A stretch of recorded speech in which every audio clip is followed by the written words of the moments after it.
Hey there, friends, it's Dave, and I've got an ice and fire fact of the day for you. Daenerys Targaryen, as you saw on the thumbnail, is half Blackwood, so to speak. And we'll get into just what that means. But the bottom line is that Daenerys and Rhaegar and Viserys have as much Blackwood ancestry as Bloodraven, and hardly anyone says a word about it. Much digital ink has been spilled on Jon Snow's magic bloodlines, and rightfully so. He is half Stark and half Targaryen, and he carries the magical blood of the dragon genetics, as well as the magical skin changer and green seer genetics that House Stark presumably inherited from interbreeding with children of the forest or green men sometime in the Dawn Age or the Age of Heroes, where it seems that there was a lot of first man elf hanky-panky going on. And then on top of all that, Jon Snow, through the Starks, may carry the blood of the other, if indeed a child of Knights King and Queen, the first and original ones, was stolen and raised as a Stark, or might say rescued and raised as a Stark. And that's something that myself and a few other people have theorized about. But then there's Daenerys sitting there with the same sort of mix.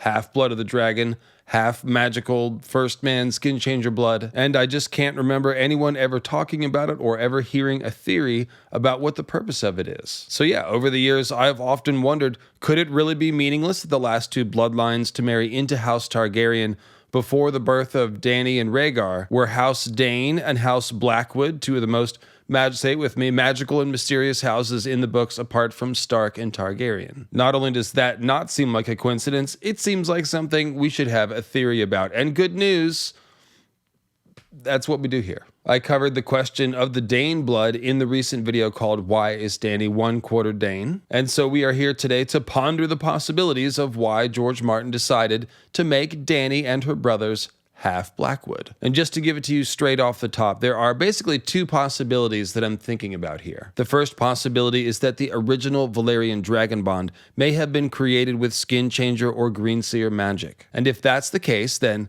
perhaps this Blackwood blood infusion into the bloodline of House Targaryen helped Dany hatch the dragons, and obviously this is similar to the idea that the Danes carry the OG Dragonlord blood from a Shy, so to speak, and that is what helped Dany hatch the... It's kind of a bottomless pit of speculation. You know, it probably had something to do with the comet and the blood sacrifices and the timing and Dany's determination. But again, we can't help but notice the Dane and Blackwood blood, and if you think that the dragon bond is perhaps like a mutated form of skin changing, you might say like a blood magic or fire magic transformed version of skin changing, then yeah, it is kind of interesting that Dany has all this Blackwood ancestry. Now, the second possibility is the one that I'm excited to talk about today, which is that Dany's Blackwood blood might enable her to have some sort of interaction with the Weirwood net, presumably at the end of the story. Both of these ideas are worth discussing, but I'm saving the Dragon Bond skin-changing talk for an upcoming video called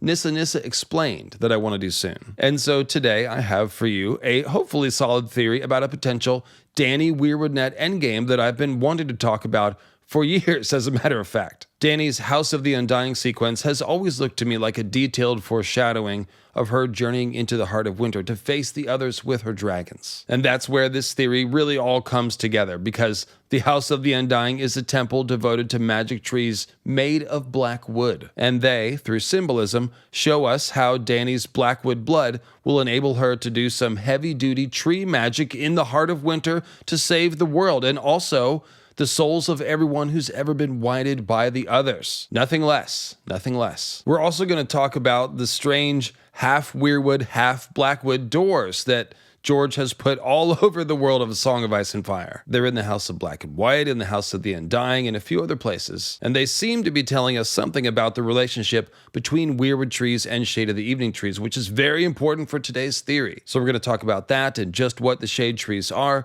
what's in the heart of winter. It's going to be an exciting one. So make sure you are subscribed to the channel, click the like button, and we'll get started.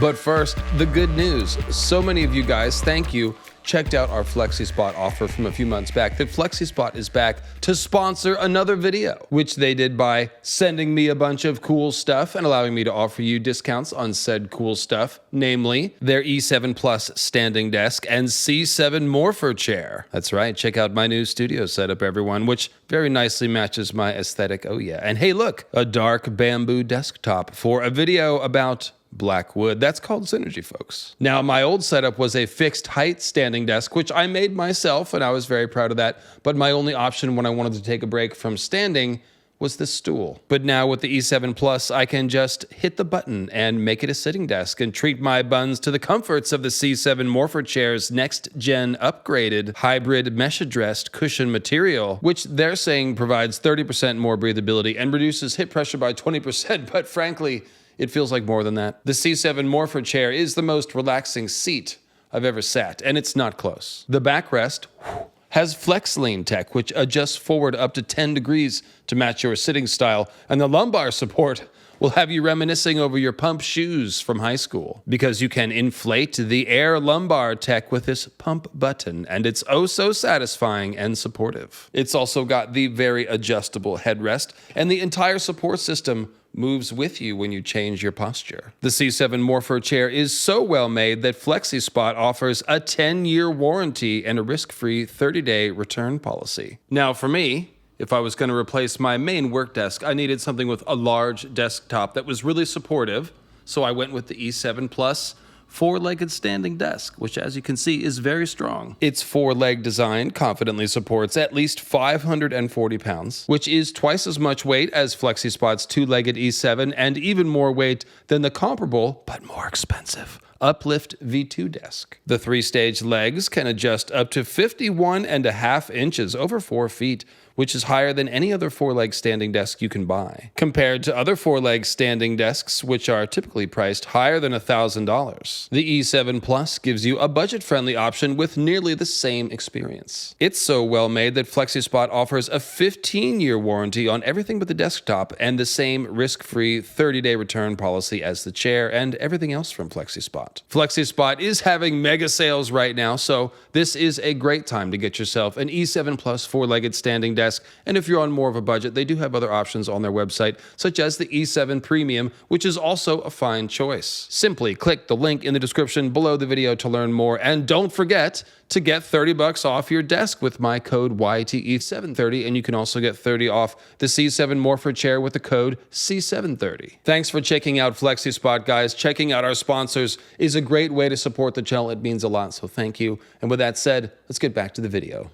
All right, so what do I mean when I say that Dany and Rhaegar are half Blackwood? And if there are any geneticists, Razib Khan, if you're out there watching, let me know if there's a better way to say what I'm trying to say. And also, I suppose I should issue a mild spoiler warning for some future season of A Knight of the Seven Kingdoms. We're going to talk about who Egg grows up to marry in his 20s. We won't really spoil anything other than that, but yeah, spoiler warning, here's your chance. Because we're talking about none other than Black Betha Blackwood, Queen of Westeros, everyone. Which queen? Blackwood, which queen of... Well, okay, there's not really any evidence that she was a witch queen. That's just wishful thinking, but it's reasonable wishful thinking. And we are told that she was strong-willed, which according to the Maesters is basically the same thing as witchcraft. In any case, yes, in 220 AC, Black Betha, age 19, married Egg, age 20. And this is back when Egg was still a long way down in the line of succession. And I guess I should update my spoiler warning. We are going to spoil more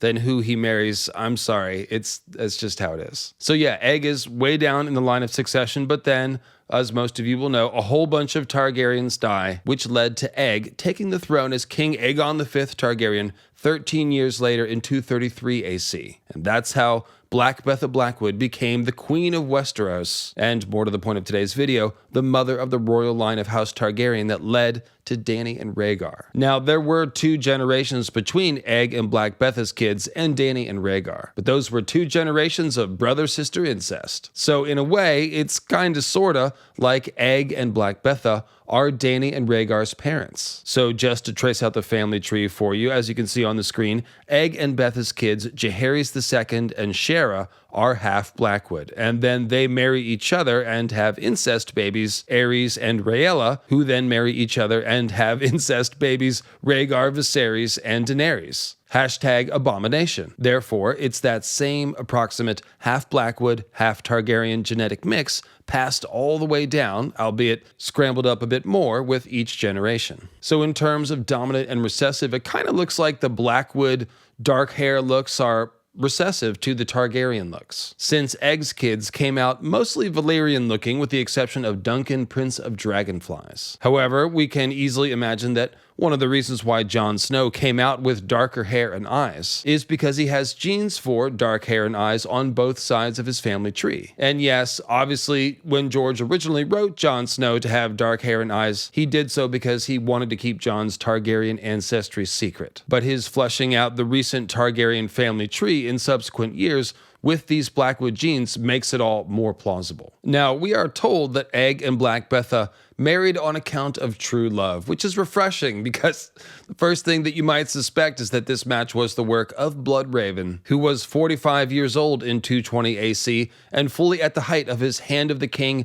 Master of Whisperers, Secret Green Seer era. So I guess it's just a coincidence that, the future king of Westeros married Bloodraven's niece or something, and then the many people in front of Egg in line for the throne died mysteriously over the course of the next 13 years and made Egg king and Black Betha queen. I guess that's just a coincidence. Or maybe Bloodraven did some of that. I mean, that is kind of how people talked about him during this era. And you can find out a lot more about that in my recent 1-hour Bloodraven's Life Before He Went to the Wall video. And in that video, we talked about how all manner of deaths are laid at Bloodraven's feet. Daemon Blackfire and his sons, obviously, but also King Daeron and Prince Baelor Breakspear and Baelor's sons Valar and Mataris and even Valar's young sons and even Rhaegal and his sons. And, well, you get the idea. The serious point here is that it is quite reasonable to speculate about Bloodraven manipulating events and the Targaryen bloodline itself to produce a prince or princess that was promised. After all, that is kind of what we're here talking about today, the possibility that this injection of Blackwood ancestry into the line of House Targaryen just before Dany and Rhaegar is somehow important to Daenerys' endgame. And also the possibility that this was no accident. After all, if Bloodraven is willing to kill to produce the prince that was promised, which seems likely that he is, then he's certainly not above sprinkling a little love potion and Egg and or Black Betha's drink, or I don't know, using some other sorcery. I was joking on a live stream that maybe he's projecting nudie images of Betha into Egg's dreams so that she's his dream girl, and when he meets her, he's like, oh, you're real, or something like that. Use your imagination. But the point is, we do know that love potions, at least, are real in this world. So again, if Bloodraven is willing to kill for that, maybe he's willing to love potion for that. Another thing that we discussed in the Bloodraven video is the fact that the old gods of the Weirwood net seem to have something of a long-running agenda to meddle with the bloodline of House Targaryen leading up to the birth of Jon and Daenerys. So, for example, Howland Reed visited the Isle of Faces right before the tourney of Harrenhal, and then Rhaegar and Lyanna, according to this canon calendar artwork, were on the Isle of Faces shortly after the tourney. And this is just as Rhaegar is going very far out of his way to mingle his dragon blood with Lyanna's old god's Stark blood to make Jon Snow magical prophecy baby. Before that, we had Rhaegar hanging out in the ruins of Summerhall with the ghost of High Heart, who has clearly a connection to the Weirwoods. Check out the recent video I did talking about the ghost of High Heart and Bloodraven and their connections to Leaf, Child of the Forest, potentially. And the point is, one assumes that Rhaegar and the Ghost of High Heart are talking about prophecy and the prince that was promised. They are both concerned with that. The Ghost of High Heart in previous years had prophesied, of course, that the prince that was promised would be born of the line of Aerys and Rhaella, which is why they were married together by their father Jaehaerys II. Before that, we have these two famous unions of House Blackwood and House Targaryen. The one that produced Bloodraven, which would be Aegon the Unworthy, King Aegon IV, and his mistress Missy Blackwood. That was in the mid-170s, and then 50 years later in 220 AC, we have Prince Egg marrying Black Betha. Aegon taking a mistress from House Blackwood is one thing. He took mistresses from a lot of houses. But it must be said that House Blackwood is not really an ideal marriage partner politically for House Targaryen. Just besides the matching colors of the sigils, there is that. But no, House Blackwood, they don't have Valyrian traits. They're not the most powerful house in the Riverlands, and they're not technically the ruling House Lords Paramount of the Riverlands either. That's House Tully. King Egg, again supposedly, pursued Black Betha for love, while Aegon the Unworthy pursued Missy Blackwood for lust, meaning that both moves were unexpected and somewhat capricious, which has to make us wonder if there was some outside influence, meaning Old God's influence. However it happened, we got a bunch of half-Blackwood Targaryens, Bloodraven himself, and all of Egg and Black Betha's descendants, which is all of modern House Targaryen. So you see what I mean here, right? It's just kind of impossible not to consider that the prince that was promised needed this infusion of Blackwood ancestry, or perhaps just any strong green sea or skin changer bloodline. And it's impossible not to consider that Bloodraven himself was aware of that and that he somehow made this happen. Obviously not his parents, that would be time travel. I'm talking about, Egg and Black Betha. And then finally, it's pretty hard not to notice that if we stop ignoring Dany's Blackwood ancestry, her and Jon are pretty similar. They both are blood of the dragon and blood of the Green Seers. And I really don't see why we should assume that that's coincidence. All right, so you're with me. We've got a mystery here. And so, as an answer, let me present to you my Dany Weirwood Endgame theory. And the best way to do that will be to talk about the House of the Undying, with an assist from some connecting symbolism relating to the half-Weirwood, half-Blackwood doors, as well as some of Dany's scenes chilling atop the Great Pyramid of Meereen. So the idea here is that even though Dany doesn't manifest any Blackwood looks per se, George is using the symbol of Blackwood to give us hints about her endgame. This is particularly true in the House of the Undying, which, as we all know, is a temple dedicated to the hallucinogenic use of the black-barked, meaning black wood, shade of the evening trees. As I mentioned at the top, Dany's House of the Undying sequence has always seemed, in general, like foreshadowing for her endgame in the Heart of Winter. And so if we're thinking about how her Blackwood blood might factor into that, well, we find the answer in a temple dedicated to trees made of blackwood. That's clever writing. Now, the easiest symbolism to pick up on the House of the Undying is definitely the Undying Ones themselves, who seem like they are meant to represent the others. They're cold blue shadow beings, partially insubstantial, who have extended their lifespan by hundreds and even thousands of years. I'll put the descriptions up on the screen as I talk, and as you can see, they are wraith-like cold blue shadows, and their blue lips make them look like they have caught frostbite, as if they have frozen bodies like the others. They're gathered around a creepy blue shadow heart that they are linked to via magic, just as the others seem to come from the terrifying Heart of Winter that Bran caught a glimpse of in his coma dream vision in a Game of Thrones. The cold shadow Undying seem to want to do some sort of magical vampire routine on Dany, which would seem to find a logical parallel in the idea that the others might want to turn Dany into an other or a Night's Queen, or maybe just a white. But then Drogon saves the day, burns the blue shadow heart, which sets the Undying on fire as well. And that sure seems like foreshadowing for Drogon melting some White Walkers in the Heart of Winter or on the way. And now we must give our requisite side eye to the TV show for supposing that somehow magical dragon flame isn't going to melt Night King, but steel cooked in dragon flame will, or at least pop him like a little icicle man. Sorry to bring that up, but the point is, dragon flame is probably going to melt some others. Anyway, the fact that the Undying catch on fire too when Drogon burns the blue shadow heart would seem to be consistent with the many theories about the others being some sort of hive mind, much like the green seer spirits inside the Weirwood net. I actually made a video about how the others are in fact the original hive mind of the Weirwood net, which was kicked out, if you will. And that one's called The Others Were Green Men. But yeah, when we look at this setup with the Shadowheart and the Undying Ones in the House of the Undying, it does seem to suggest that maybe if Daenerys and Jon and Bran do the right thing in the Heart of Winter, they might break the Others' power. And this would seem like probably a key to solving the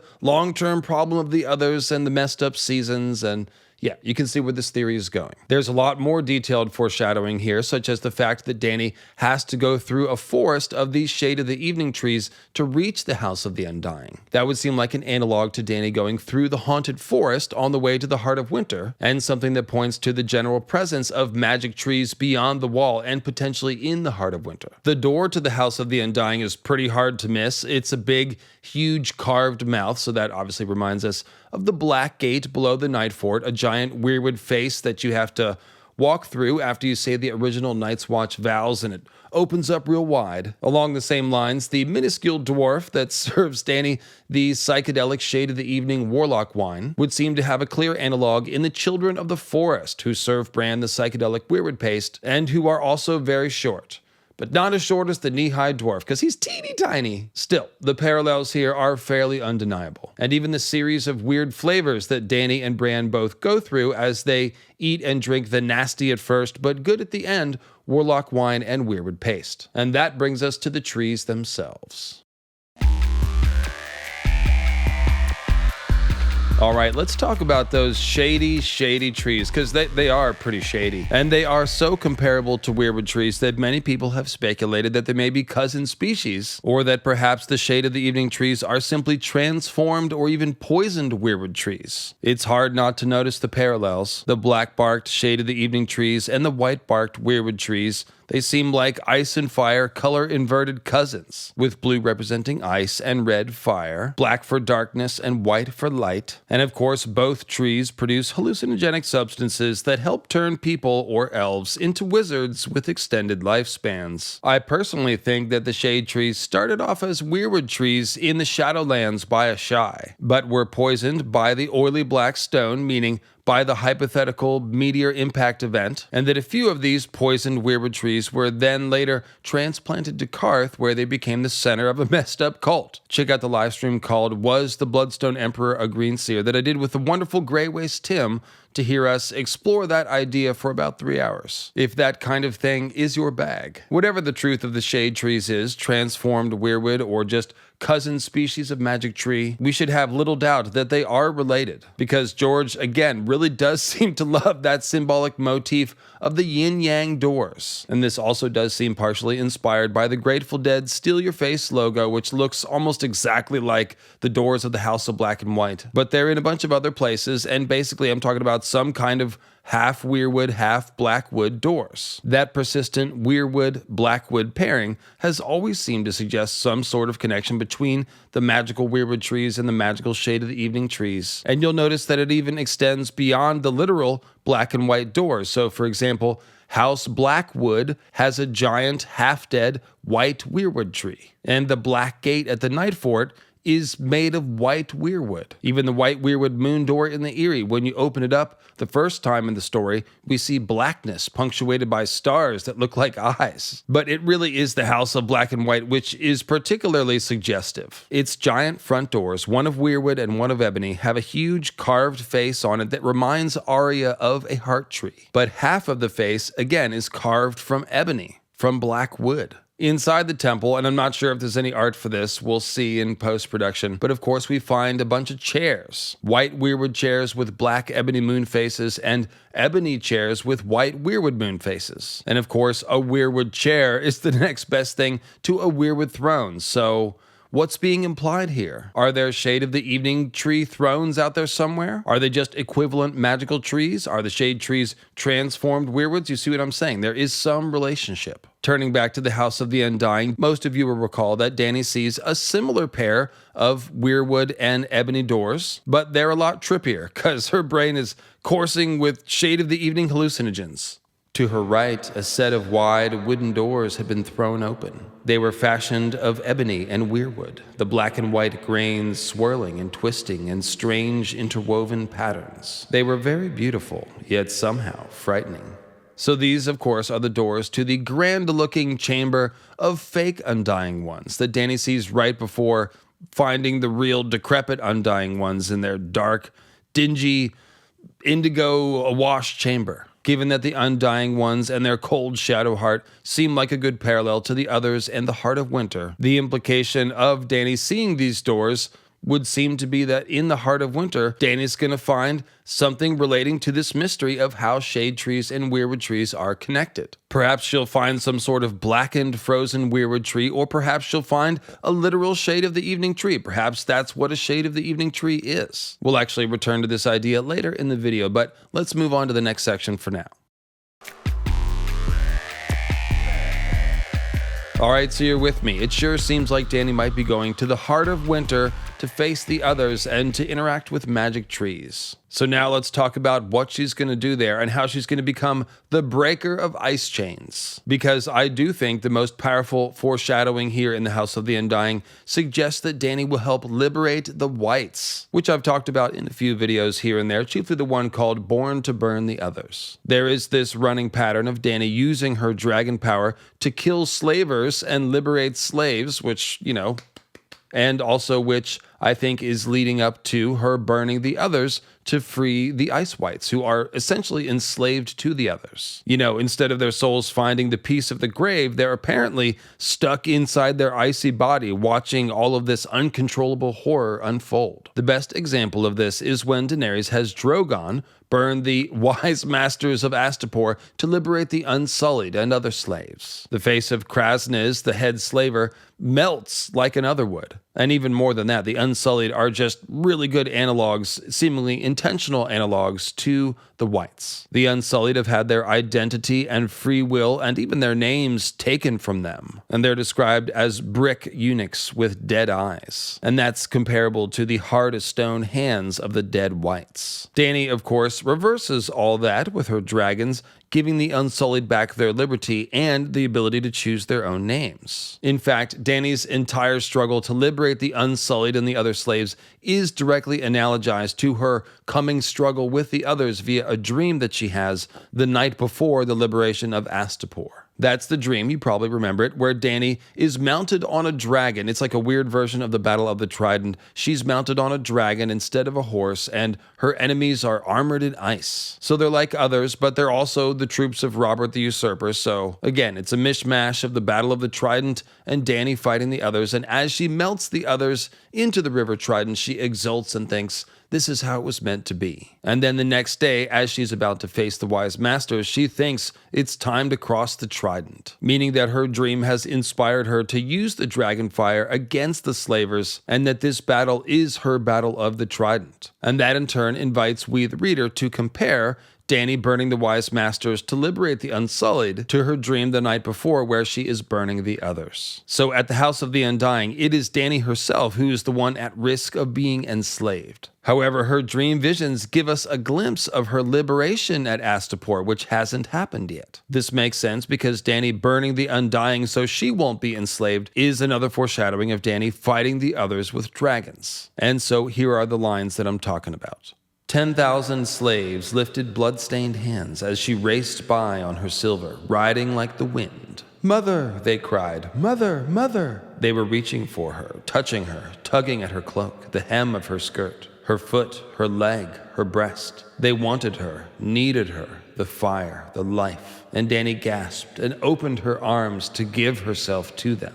This sequence is really interesting to me because it shows us what Dany's instinct is, what her heart is. If she feels people's desperate need for something that she has, she's going to open her arms and give herself to the people, even to the point of giving up her life and her fire. Now, we know that the dream shatters, and it's actually the Undying pulling at her and biting at her and trying to suck her life and fire. But the Undying were essentially trying to trick Dany by playing upon her altruism and self-sacrificing nature. Dany goes on to prove her character in this regard again and again, putting everything she has on the line to rescue and free the slaves of all 3 slaver cities. And then when she walks among all the plague victims to give them aid and comfort. There's even an echo of this pattern all the way back in A Game of Thrones when Dany stands up to the Dothraki who want to enslave and rape the women of the Lazarene. She doesn't have her dragons yet, but instead, Drogo, who gives his name to Drogon, fights and kills the one who defies her order. So that's pretty cool. George has baked this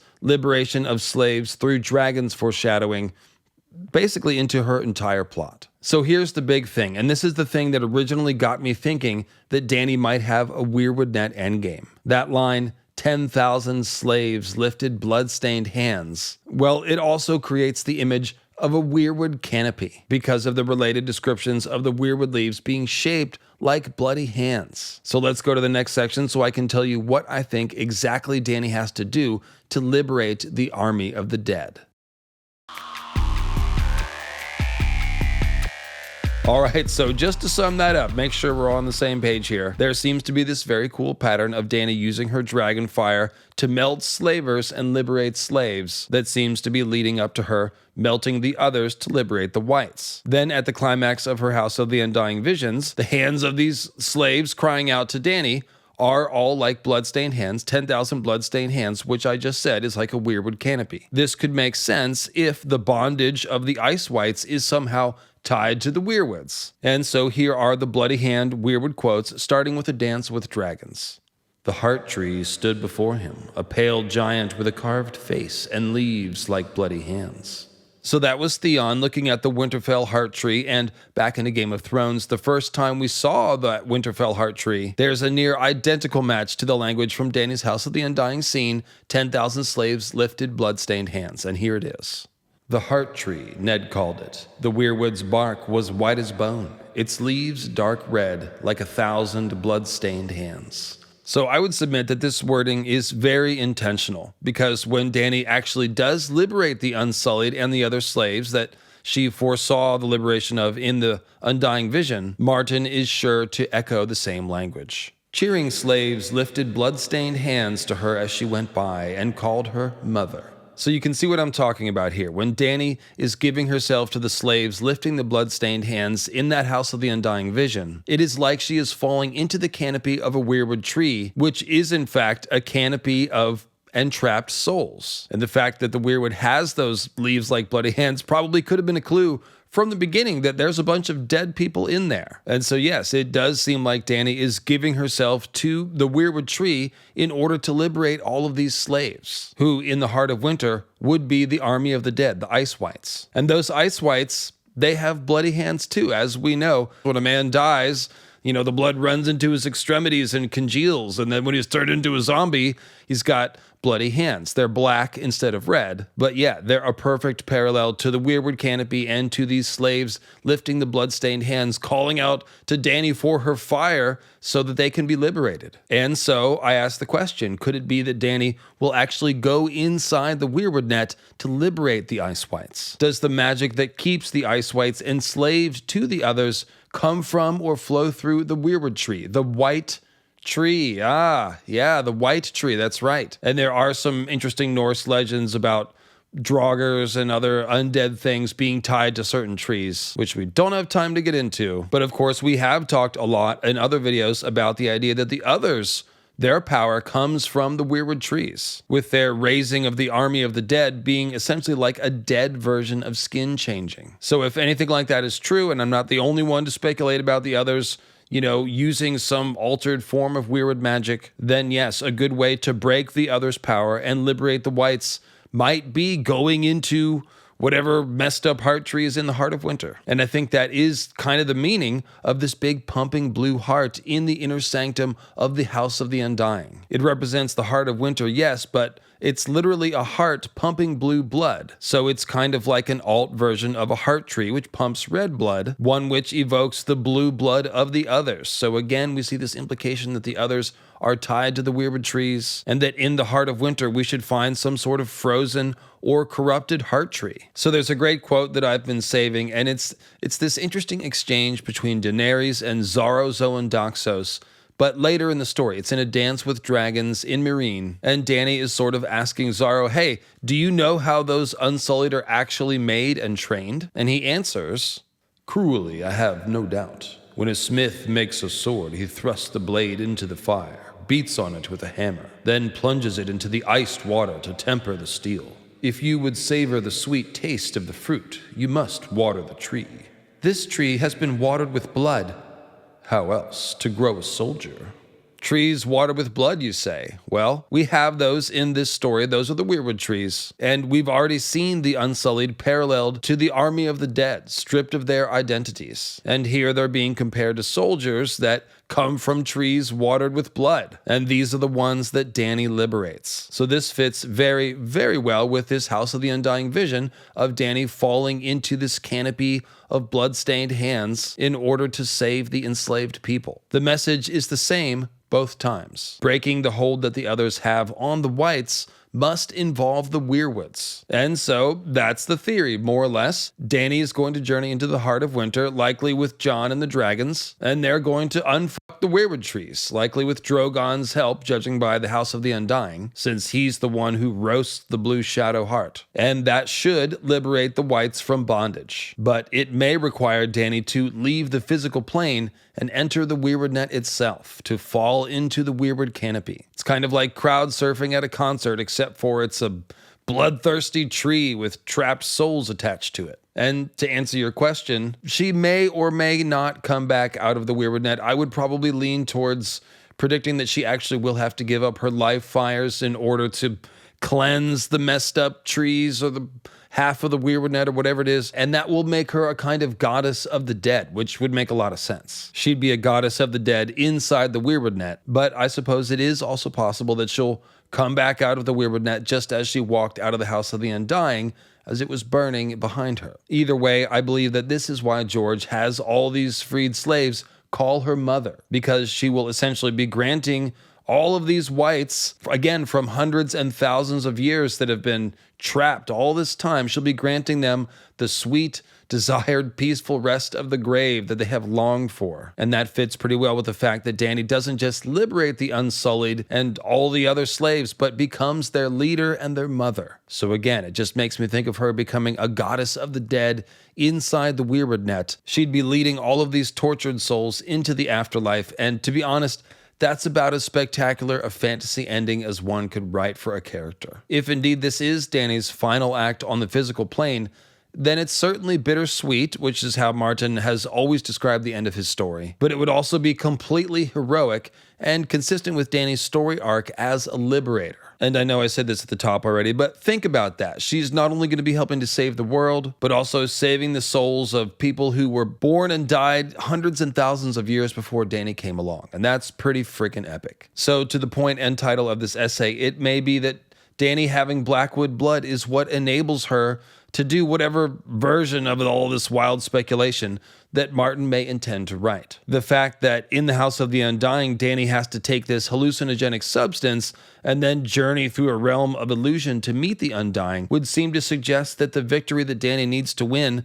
again, may be inside the Weirwood net. She might have to confront the others on the astral plane, so to speak. And in order to do anything like this, she would need to be able to form a connection to whatever magical tree is in the heart of winter. If it's a Weirwood tree in the heart of winter, then Dany may need to slurp down some Weirwood paste. But there's an even weirder possibility. What if the tree in the heart of winter is an actual shade of the evening tree? What if the shade trees are transformed Weirwoods, and that's what's in the heart of winter? Because Dany's already slurped down the shade of the evening wine.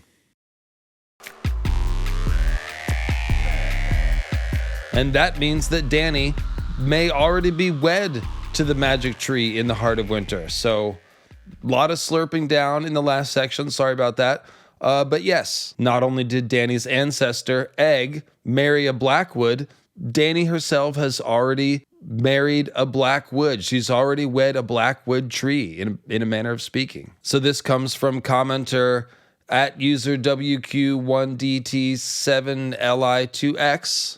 Very catchy, who had the great observation that if Bran eating Weirwood paste constitutes wedding the Weirwood trees, then Dany has already wed the shade of the evening trees. So yeah, what if the shade of the evening trees don't just symbolize a frozen and corrupted Weirwood? What if that's what they are? And what if that's what's in the heart of winter? Dany may be primed to form a connection with them already. Maybe that's why Dany doesn't just have any old Greenseer blood, but rather the Greenseer blood of House Blackwood, because her Greenseer Weirwood net connection is going to be to these Blackwooded trees in the heart of winter. Because after all, if it's not Weirwood trees in the heart of winter, but rather transformed Shade of the Evening trees, then Bran might not be able to access this alt.Weirwood net, if you will. And Dany having already imbibed the shade of... See, imbibed. There's other words than slurp down, Dave.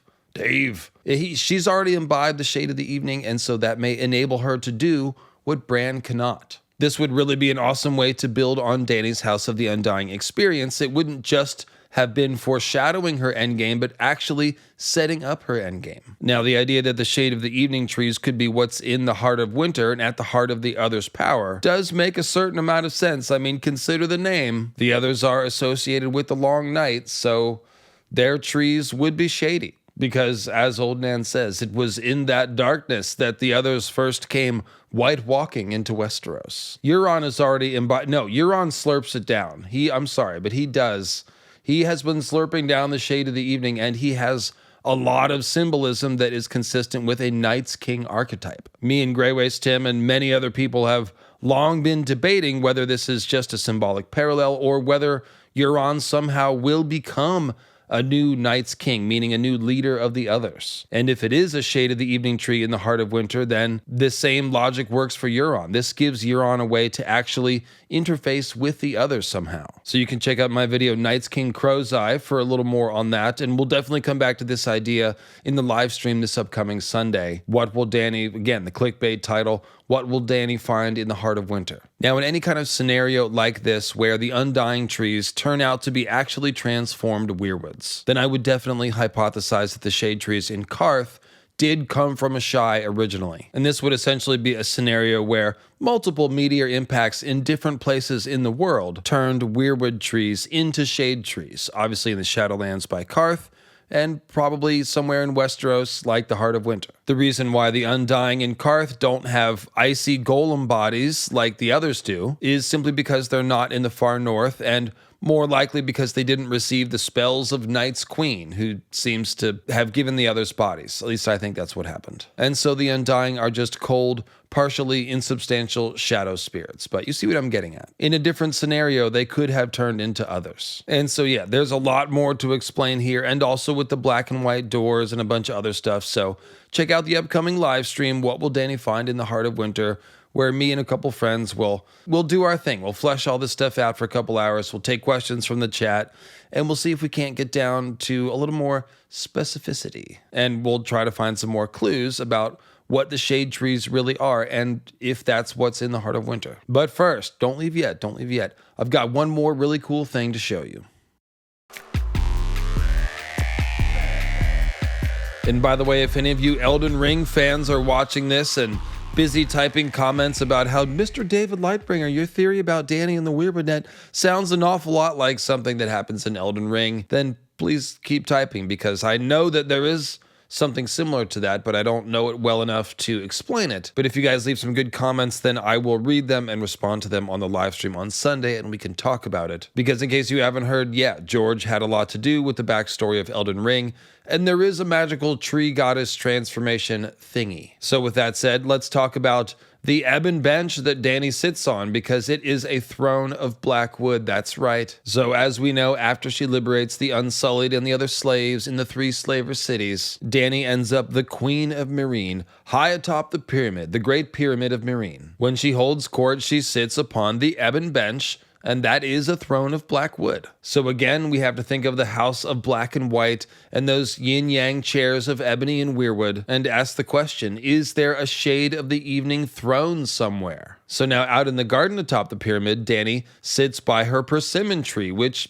by the way, has very dark brown wood, so this is probably another Blackwood tree symbol. And as she sits there by the persimmon tree, she wonders if this is what a god feels like. So I've always said these are, heavy Mount Olympus vibes here. And the symbolism is just off the charts. So for example, her white dragon Viserion, he's coiled around the persimmon tree, biting his own tail. So he's an Ouroboros, and that represents, the concept of endless time, and it makes us think of Jormungandr unclasping his tail to begin Ragnarok. And it makes us think of Bloodraven, whose sigil is a white dragon, and who sits under a magic tree in the far north talking about, the river of time and how weirwoods are eternal. Daenerys feels like a god up here, and Bloodraven is literally merging with the old gods. So it's pretty darn interesting that George would place this white dragon world tree cosmic time symbol here atop the pyramid with Dany. These are our 2 Blackwood Targaryens seemingly being compared to one another. And the message may be that Dany has to do what Bloodraven is doing in some way, meaning go inside the Weirwood Net. So getting back to the persimmon tree as a potential symbol of a magic tree, a Blackwood tree, it's pretty interesting that Dany drinks persimmon wine when she's fooling the wise masters of Astapor into thinking that she wants to sell them a dragon, when actually she was pulling a gambit to liberate the Unsullied. That's a pretty tremendous echo of Dany drinking the warlock wine and then seeing a vision of her future liberation of Astapor. And given that both of these scenes foreshadow what Dany's going to have to do in the heart of winter to liberate the whites, once again I say Dany might have to drink some psychedelic tree juice in the heart of winter. Even if it is a shade tree, maybe she'll have to re-up, you know? A minute ago, I mentioned Mount Olympus vibes, and the persimmon tree is actually heavily associated with Zeus. The fiery orange color of the fruits was associated with Jove's fire, meaning Zeus's fire, and that's pretty comparable to the idea that these magically psychedelic trees in Ice and Fire bestow the fire of the gods to man. George implies this in several places, of course, such as in the Grey King mythology that symbolizes the Weirwood tree as a burning tree, and on the couple of occasions when the bloody red hand leaves of the Weirwoods actually are described as looking like fire in a couple of scenes. Ergo, Dany is living amongst the gods. She's eating and drinking the food and fire of the gods. She's sitting on a bench of Blackwood and contemplating a dark tree. The idea of the Ouroboros dragon releasing its tail again evokes Jormungandr in the beginning of Ragnarok, which itself is signifying the end of one cycle of time and the beginning of another. And all of that just really makes perfect sense when we think about what Dany may be accomplishing in the heart of winter. And then best of all, just after Viserion releases his tail, Dany asks him, hey, have you and Drogon, have you, the white dragon and the black dragon, been fighting again? So think of the Black Night's Watch brothers and the White Others fighting, and think of this recurring pattern of the black wood and white wood swirling together. And heck, maybe Viserion will be whited, maybe he will be an ice dragon, and maybe he and Drogon will fight. That's sort of neither here nor there, it's a topic for another day, but there you go. We'll definitely bring this scene up in the live stream. Sean, I know, is really good with his Greek mythology, so he may have something here to add. But yeah, Ebon Bench, it's a throne of Blackwood, so yet another clue that Dany's Blackwood blood is about her sitting on a tree throne or interacting with Blackwood trees. I believe I've made my point. Thank you. You've been a beautiful audience. Thanks for watching. Thanks for checking out Flexispot. The links are in the description if you're interested in a sweet standing desk, and I will see you on Sunday.